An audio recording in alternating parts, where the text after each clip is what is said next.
This week on the Redeemed Marriage Podcast, we're going to be talking about a question that probably every couple deals with at some point in their marriage. They probably ask the question, did I marry the wrong person? So stay tuned. Hello, folks.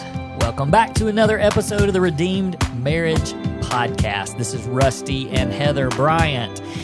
Man, I feel really energetic.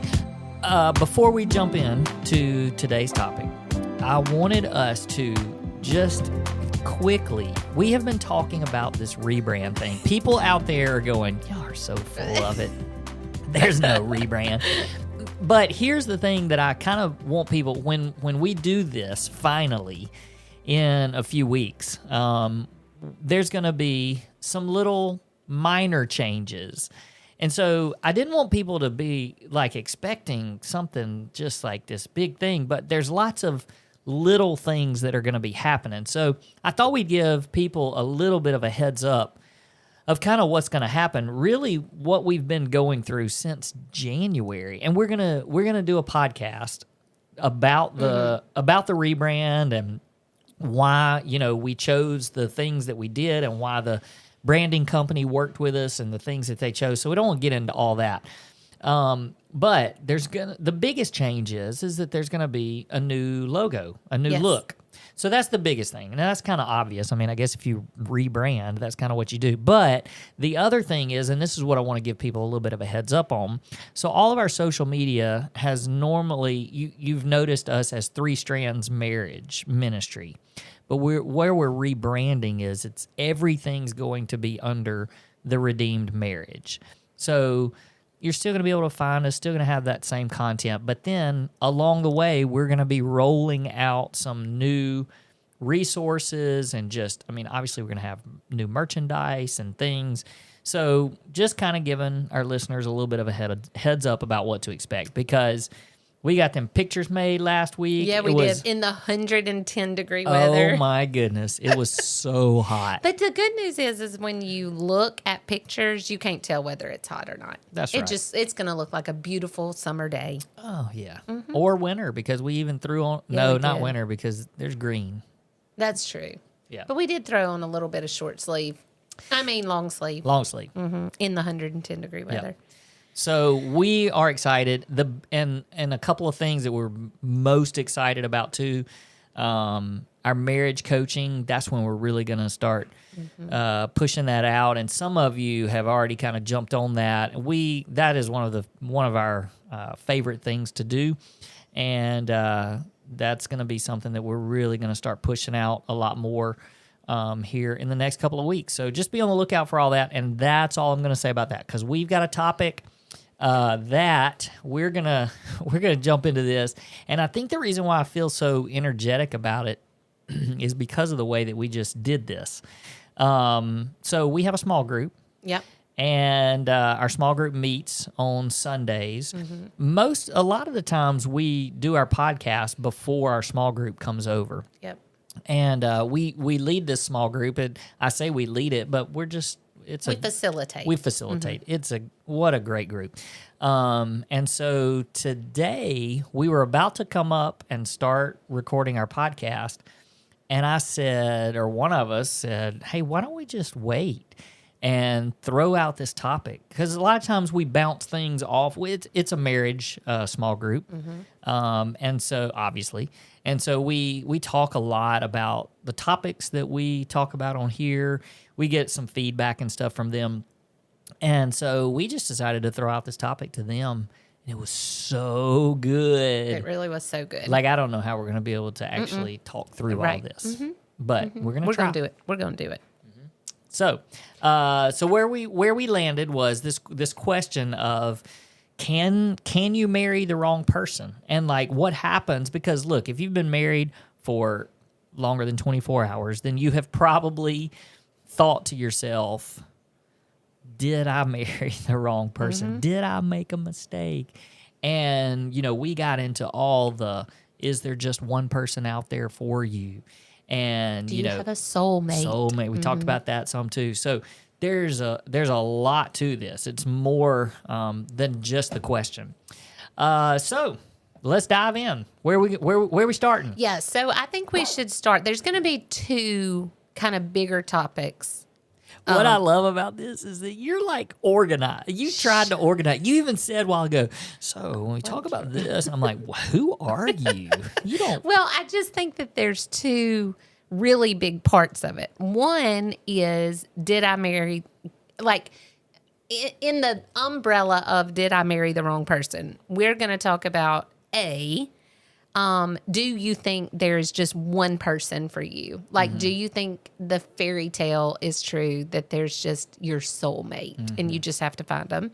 And then the second part is going to be, so once you are married, which I'm assuming most people are that listen to this, and you have that thought of, oh no, did I marry the wrong person? Or I'm falling out of love with this person. We hear that a lot. I just don't love them anymore. So kind of those two bigger topics under the umbrella of, did I marry the wrong person? Yeah. All right. So do we just want to? Yeah. Well, because you're very passionate about the fact that you don't think that there's just one person.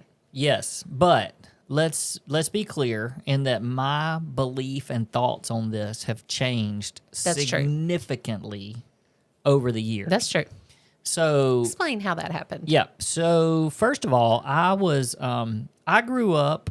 We both grew up in a church setting, and really traditional, and lots of like dating topics, and talking about marriage and preparing for marriage. We had lots of that kind of stuff as we were growing up, and I just always, we just were kind of what we thought was romantic, and like, there's just one. You got to find the one, or the one will find you, because we know of plenty of people that just expected Mr. or Mrs. Right to just knock on the door, and they didn't even have to do anything. Like, I'm just waiting for the right person. And I sort of fell in that camp. I fell in that camp of, I've got to just be looking for the right person. And where that kind of changed for me was there was an older man that was a professor of mine at Mississippi College, and he was probably the most godly man I had ever known. And his wife had passed away during their marriage, and he remarried, and the lady he married was much younger. And I remember him telling us in class one day, he said, I believe that there's lots, or, quite a few, I don't know if he said lots, but there's other women out there that I believe I could have married and been very happy and enjoyed a very happy and healthy married life with. And he was the guy that, like, when you were afraid the rapture might have happened, you went and looked for him to see if he was still on the earth, because if he was, you knew the rapture had not happened. So that's how much I believed in him. And when I heard that, it really kind of started shifting my thinking. And then I would say that the second thing was obviously when we went through our marriage crisis and you were unfaithful. And at that point, I realized that, there could be somebody else out there that I could marry or could have married that I could have been happy with. Mm-hmm. And may not have had to go through what we went through. Right. So I do think that the question for sure came up for me, did I marry the wrong person? When we went through that. And so where I've kind of landed on this is that there are, it's dating and preparing for marriage. It's your time to see if, really you're asking yourself the question, is this somebody that I could spend the rest of my life with? And you're making a choice. You're choosing that person, and that person is choosing you. And I believe that once you choose that person, and that person has chosen you, and you have committed yourself in a covenant relationship to spend the rest of your life together, then that person is the one. That person is the right person. And I mean, you can call it soulmate if you want to. It's just a word. But that person is the one. Now, do you want to add anything before we... Okay, so this is the part that I loved and thought was fascinating. We had 2 couples in our small group. We have 2 couples where one of the spouses is on a second marriage. So they've been divorced they were divorced from their first marriage. And I was so excited to hear what they had to say. And I loved what they had to say. And really it went right in line with what we believe and what we feel, because and I'm specifically thinking because one expressed a lot of talked about it a lot more. And she said, I don't see that marrying my first husband as a mistake or marrying the wrong person, because it was part of my growth, part of my story. I learned so much. I wouldn't be who I am today. And I believe that what happened there is there's broken people, sin, choices, but that doesn't mean that you married the wrong person. It just means that person, and there's plenty of you out there that are listening to this, and you have come from a broken marriage. You've already divorced. You're on a second marriage. That doesn't necessarily mean that and where I'm trying to go with this is I want to let you off the hook a little bit to where you're not living a life going, oh my goodness, I made a mistake and I married the wrong person. Well, you change the way you're thinking and you say, I married because I said I do to that person. They were the right person.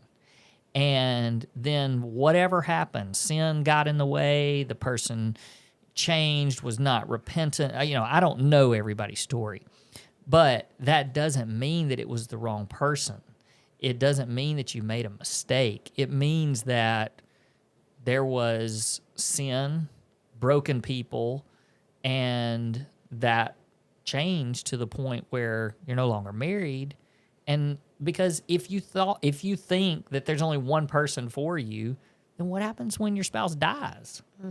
Is there no longer another person out there that you could marry? So much. Right. And I'm just so much of it's flooding back to me on what people were saying in our small group. And what I loved about what she said was that God allowed that to happen and for her to get married and for all of that to happen. And so it's part of who she is. It's part of her story now. And so you can look at that. Like I think that you and I do about our story, and you can say, gosh, I wish that had not happened, or I wish that I had not done that, or whatever. But it's part of who we are now, and it's part of our story, and so it is a beautiful thing going forward. And so instead of looking at it like that was a mistake, or I messed up, or I married the wrong person, it's more of, I know that God is using this as part of my story, and it's part of who I am now. Mm-hmm. Well, and I brought this up to our group, but for us and our particular story, it could have gone a completely different way. That's right. We were 15 years into marriage with 2 little boys, 9-year-old, 5-year-old, and when you were unfaithful, then I could have left. And I could have started a new relationship and even remarried and all that. And it doesn't mean that I married the wrong person. You were still my wife, and I chose you, and you chose me. And for 15 years, we had a marriage. We had 2 boys that are not mistakes. That's right. And so if we had not continued and had not fought for our marriage, it wouldn't have been that I blew that one. I really messed up. No, it's sin. It's sin, and your heart, and you didn't change, or we weren't able, all of that stuff. But it doesn't mean that I made a mistake. That's right. And so that's another reason why I look at it that way. And really, I just want to encourage the one that has already, the first marriage or whatever did not work out. And that doesn't mean that you screwed. I mean, well, you may be the reason why That's right. that the marriage didn't work out, but it doesn't mean that you chose wrong.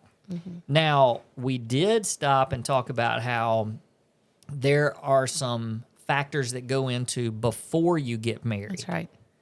And Yeah. So, I think that some of the discussion and something that I'm passionate about in it is seeing the red flags before you get married. Like, were there red flags that you were like, ooh, that's not good, or, ooh, I should be concerned about that, but you ignored them and, went on with the relationship anyway. You have the whole aspect of what if you weren't a Christian? Like, what if the two people weren't weren't Christians when they got married? Was it still a covenant before God, or was it more of just a contract, a legal, a legal document of being married? And I think that was one of the couples that has been divorced in our small group. That was part of their story. Neither one of them were believers when they got married or divorced, and so that can be part of people's story as well. And so, like, there's just a lot of things that can go into the thought of, did I marry the wrong person? Well, I like what you said, though, about the red flags and stuff, and that's part of dating. As you're dating and you're looking towards marriage, you're trying to decide, is this somebody that I can spend the rest of my life with? And there will be people that come along sometimes and say, hey, let me tell you, this is not the right person. And they say that because they're trying to warn you and say, you don't want to spend the rest of your life with somebody like this. But if you do choose that person, then they are the right person. That is the person that you are committing to and making a covenant relationship with. And, and at that point, you are also assuming that you're both going to follow through with the covenant relationship and you're going to be faithful and, all of those things. And so, yes, the one is the one that you say, I do to. That's right. And I've heard several of the pastors that we listen to, and they talk about, finding the one. Well, the one is the one that you say, I do to. Yep, that's right. So I think where I get a little bit more passionate about is because I have a heart for the people who are married, and maybe you're listening to us and you're thinking, yeah, but yes, I am in a covenant relationship, but I'm still thinking, what if I married the wrong person? Like, maybe the red flags didn't come up until after you were married. Like, everything seemed beautiful and perfect. And then all of a sudden they're doing things that are getting on your nerves, or they're making sinful choices, or, an abundance of things that we could insert in that blank. So then what do you do? Because one of the hardest things for me to ever hear is, yeah, but I just don't love them anymore. And I think the reason why it's hard for me to hear is because I had that thought. During our marriage crisis 12 years ago, I actually thought, well, I just don't love him anymore. Like, I'm supposed to be doing something different. I'm supposed to do something new. And of course, that was before my repentant heart, and before, through the grace of God, he showed me my sin and what it looked like. And I saw who I was without him. And 100% that was his grace that allowed that to happen. But we meet with people often that are not there. They're like, I just don't love them anymore. So what, for our listeners who are in that spot, who have, gone ahead, they've made their choice on who it is that they are supposed to be married to. That is the one, because it's who they said I do to. But yet they have that thought of now what? Because I've made that mistake. Or they think they've made that mistake. Well, I know tonight, as we were discussing this with our small group, one of the things that kept coming up was just, kind of how those annoying things and the things that, just bother you about your spouse, they're really not about your spouse. They're about your own heart. Because so many of them don't even really matter or mean anything. But what happens is that you don't change your heart as they bother you. and they start stacking on top of each other, and it's this and this and this and this, and then you just get to this point where you're like, I mean, I can't stand this person. This person is driving me crazy. Yeah. And really, that's not, most of the time or a lot of the time, it's not about them. It's about your own heart. Yeah, you just speaking truth right here at the beginning, because that's the hard part. It's easier to blame your spouse. It's easier to say, yeah, that gets on my nerves. She's doing this and I don't like it. Or he's doing that, or he's saying that. And instead, it's looking inward and taking your eyes and, putting it where it belongs and saying, okay, really, that's about me. And I think that that's really hard for people to see. Even when I know the bent of my heart is to go, what about me? What about me? What about he's getting on my nerves, which is bothering me? I still have to preach to myself often, look at your heart. Like, let's look at your heart and see what's going on. And I think that there's a couple of ways that we do this. I think one, like you're talking about that separating, that bothers me. And that's a little bit of separation. It's almost like a wedge, you're putting it in between you, and then something else that gets on your nerves, and that makes more separation. And giving, listening to your thoughts of, well, maybe they aren't the one, that causes separation. Maybe I'm falling out of love with him. That causes separation. And so this gap is just becoming wider and wider and wider until you've convinced yourself that you just don't love him anymore. So just kind of that putting a slow wedge and gap and separation in your thoughts. And then the other one is by comparison. When you compare your spouse to someone else, or you compare your marriage to somebody else's marriage. And I'm telling you, the comparison game is a thief. It can destroy.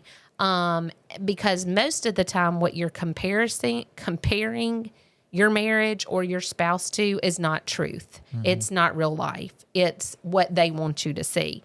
And I can remember doing some really hard work with Penny, my mentor, on this, because I kind of had convinced myself that the other person would be better at this, and this. I would have a better lifestyle. I would have a better, whatever it is. I had convinced myself of that, which was completely not correct. And also it was a lie. It was a lie from the enemy. But I had so convinced myself in my head that was truth. And she said, yeah, but, if you're with this person long enough, then there's going to be things that bother you about them too. You know what I'm saying? Like, I think it's kind of like the honeymoon stage. When you compare your spouse to somebody else, you only are looking at their good qualities and the things that they do great and the things that would be better if you were married to them or somebody like them or somebody who didn't do it like your spouse. So if you're comparing yourself to that, you're comparing your spouse to somebody else's highlight reel. And that's not fair, because that's not truth. And so I think, those are the two areas that I think you really need to think about. Am I comparing my spouse to somebody else or my marriage to somebody else, and therefore I'm saying this isn't right? Or am I building a wedge that is making a divide or making a separation in my thoughts about my spouse? And so it's really just coming back to you and saying, okay, what's wrong in my heart? Okay, so let's just say that we can get somebody to that point to where they're listening to this and they're like, okay, I can see that. It's about my heart. Okay, now what? Because it's, one thing to say, okay, it's your heart, but another thing to know what to do about it. And so I think that it's super, super important. The number one thing that you can do is start praying for your spouse, praying for them and thanking God for them, like thanking God for the little things. Even tonight we were talking about some things that get on our nerves. Even you shared something that I'd never heard before that you said got on your nerves. When I drink water out of a water bottle, evidently I sound like a Kentwood water station. Blah, blah, blah, blah, blah, blah, blah, blah, blah, blah. And I didn't know that until tonight. And we've been married 27 years. So there you go. But there are things that your spouse might do that get on your nerves. And somebody even mentioned, they were like, yeah, but those would be the very things that if they were to pass away unexpectedly, you would miss. Yep. You know, you would go, gosh, that got on my nerves, but it was so fun, you know, or, you know, any of the things that you can think about that your, you know, spouse gets on your nerves or it bothers you. Those are the very things that endear you to them, you know? And so seeing it like that, but also praying specifically for the things that bother you, because not like, oh my gosh, please help him to, God, please help him to put the cap on the toothpaste. That's not what I'm talking about. For you to be able to look past some of those things that really don't matter. I mean, does it really matter if he puts the top on the toothpaste, you know? But also praying, like if you've lost physical like if your spouse is not physically attractive to you anymore, or they've put on weight, or they've whatever, gone bald, whatever. Hey. I knew that'd get your attention. But no matter what it is that you're like, oh, well, they're just not as attractive as they used to be.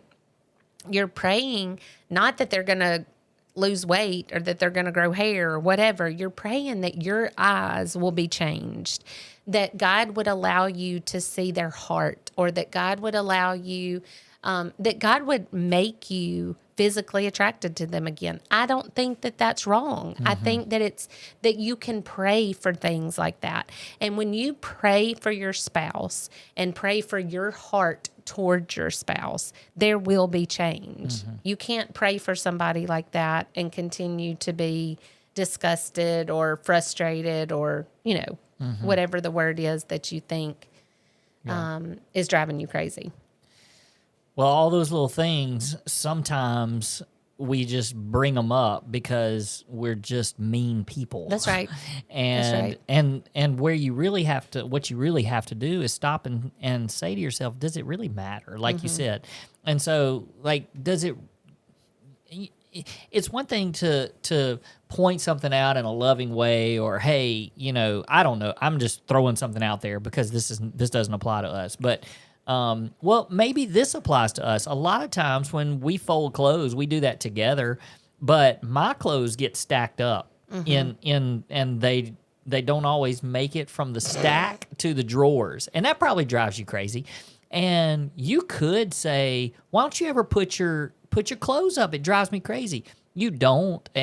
But I think that there's a part of that you probably are like, well, you know what? He folded all those clothes. Yep. You know, or we did that together. At least they're clean. Yeah, there's just stuff like that and even when you mentioned the whole bald thing, yes, I am losing my hair. And you probably are like, well, gosh, I wish he had some hair. But you know what? You went through cancer and you were completely bald. And like that has to be something that you think about, sure, you know, where you're like, oh my gosh, he loved me through all of that. Why does it matter that he doesn't have as much hair as when we got married? It's those kind of things. Because you've never said to me, oh, put on some Rogaine or wear a hat all the time. You know, it's just that kind of you just don't bring up stuff that doesn't really matter. And I love what they said when they were like, the things that annoy you would be the things that you would miss when they're not there. And so, you know, pick your battles that actually mean something and try to twist things around to where you're just thankful for it. That's right. You know? And I mean, they were talking about people getting out of the shower and tracking water all through the house. Well, maybe be thankful you have a spouse that actually takes showers. I don't know, you know? I mean, you could be living with a slob that stinks all the time. But there's just ways that as you're bending your heart towards Jesus and you're praying for your spouse, and that's what happened with the whole water bottle thing. I told you, I mean, I literally shared this for the first time. She'd never heard me share it before, but it used to drive me crazy. I'd hear this noise. I'm like, how do you even? Like, that's crazy. And I've never said anything. But recently, I started trying to do it to see if, and I can't make the noise. And so I heard her again yesterday, and it didn't even bother me. It really was, I can't make that noise, and she can. And I just think that was God's way of just, showing me, hey, because you didn't say anything and you didn't bring it up, there's some grace here. And now it's funny, and it's almost an impressive thing. Kind of like you saying how loud my chip crunching is when I eat chips, But you don't say that every time, and maybe one day God's going to show you some grace, and you're going to love the fact that I crunch chips really loud. Maybe so. And I'm sure we're getting low on time, but I do want to say one more thing, is that it is not and I've said this before, it is not your spouse's job to make you happy. I'm going to say that again. It is not your spouse's job to make you happy. So if you are thinking, oh, I must have married the wrong one because I'm not happy anymore, that's on you. Because your happiness does not come from your spouse. Your joy and your happiness comes from your relationship with the Lord. And if you are lucky enough to have a spouse that is kind and generous and loving and encouraging and all of those things, then that's just overflow. It is him pouring into a cup that is already filled because of your relationship with the Lord. But if that is not there, then your soul is not dry because you are in love with Jesus and you search after him every day, and your relationship with him is most important, and it lets your spouse off the hook. So if you sit around and say, he just doesn't make me happy anymore, boo, that's on you. Like your happiness. Now, do I want you to be happy in your marriage? Absolutely. Does Rusty make me exceedingly happy? Yes. But my joy comes from the Lord. And you got to make sure your eyes are there first. If you're one of those people that you grew up with this fairy tale dream of marriage, you've watched the movies where these two soulmates, they just couldn't help but find each other. If you're one of those people, let me tell you this. The person that you said I do to is that person. And so now you go and make it your fairy tale marriage. Right. You make your heart the type of heart that wants to make that person your soulmate. And I know that there's a sinner on the other side of this, and it doesn't always happen the way you want it to go, because of sin and because we're broken people. But you can't fix your spouse. You can control yourself. So this week, go and do that and be that for your spouse. All right. Great topic. Hey, thank you guys for listening, and we will see you next week.